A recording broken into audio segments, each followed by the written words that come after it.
उपेंद्र के खिलाफ कार्रवाई करने से क्यों डर रहे हैं नीतीश कुमार? उपेंद्र के तीखे होते बयानों पर नीतीश की चुप्पी का क्या है राज? आखिर क्यों नीतीश कुमार पहली बार दिख रहे हैं बैकफुट पर? नीतीश कुमार इस समय मुश्किल में फंसे दिखाई दे रहे हैं। उपेंद्र कुशवाहा ने खुलकर बगावत का ऐलान कर दिया है।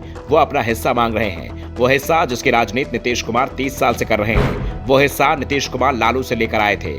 अब उपेंद्र ने उस पर दावेदारी कर दी है। उपेंद्र नीतीश पर तंज कस रहे हैं, उनके खिलाफ लगातार बयान दे रहे हैं, लेकिन नीतीश कुमार कुछ भी नहीं कह रहे हैं। उन्हें डर लग रहा है कि अगर वो उपेंद्र पर अपने तेवर सख्त करते हैं तो नुकसान हो जाएगा। दरअसल नीतीश कुमार की छवि बिहार में पलटू राम की बन चुकी है।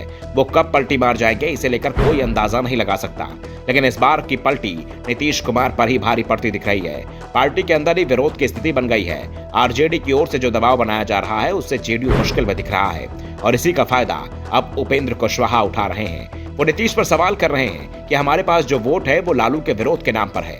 लालू के यादववाद के खिलाफ ये वोट मिला था, लेकिन आज नीतीश लालू के इशारों पर ही काम कर रहे हैं। कुशवाहा नीतीश से उस डील पर भी सवाल कर रहे हैं जो आरजेडी नेता इशारों में कह रहे हैं। नीतीश की जगह तेजस्वी को सीएम बनाने का दबाव बना रहे हैं और इस दबाव में नीतीश कुमार झुकते भी दिख रहे हैं।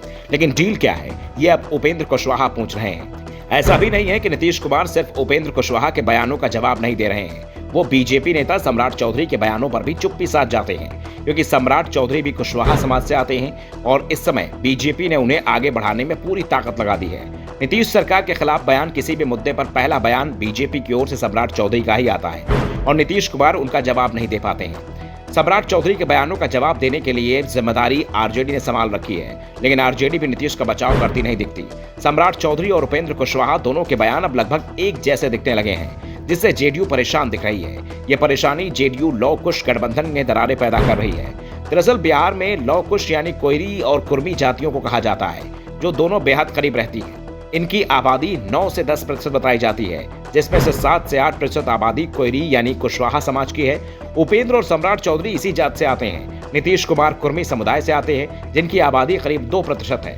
ऐसे में अगर कुशवाहा वोट अलग होता है तो फिर नीतीश कुमार की पूरी जमीन ही खिसक जाएगी। दूसरी ओर बीजेपी को भी इस बात का एहसास हो गया है, इसलिए उसने भी अपनी ओर से सम्राट चौधरी को आगे बढ़ाना शुरू कर दिया है। साथ ही उपेंद्र कुशवाहा से भी बीजेपी की नजदीकी बढ़ रही है।